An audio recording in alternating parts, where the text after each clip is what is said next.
சில நேரங்களில் சில கட்சிகளோடு கொள்கை கூட சமரசம் ஏற்படுவதுண்டு. ஆனால் உயிர் கொள்கைகளுக்கு யாரும் இடம் கொடுக்க மாட்டார்கள்.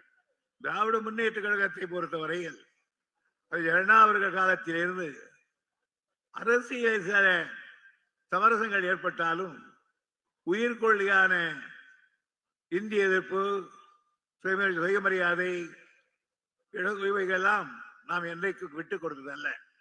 இந்த இயக்கத்தை ஆரம்பித்து 67 ஆட்சி பிடித்து அதை கலைஞர் கையில் ஒப்படைத்து போனார்.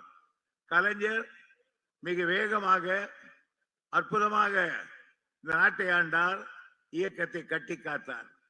அந்த தலைவரும் மறைகிற பொழுது தளபதியை கூப்பிட்டு என் பாதையை நடு என்று அறிவுறுத்தி அவரிடத்திலே முதலமைச்சரும் அதே போல் கழக தலைவர் ஒப்படைத்திருக்கிறார். என்னை பொறுத்த வரையில் நீண்ட நெடுங்காலம் கலைஞரோடு சற்று 50 ஆண்டு காலத்துக்கு மேல் இருந்தவன். தளபதி அவர்களை நான் இளம் பிராயத்திலிருந்து அறிந்தவன். ஆனாலும் நானே இன்றைக்கு வியக்கிற அளவுக்கு, போற்றுகிற அளவுக்கு, சல்யூட் அடிக்கிற அளவுக்கு அவர் தன்னுடைய பணியை ஆற்றுவதை பார்த்து மெத்த பெருமைப்படுகிறேன். காரணம், அவர் கலைஞரிடத்திலே பணியாற்றியவர், கலைஞரிடத்திலே கற்றவர்.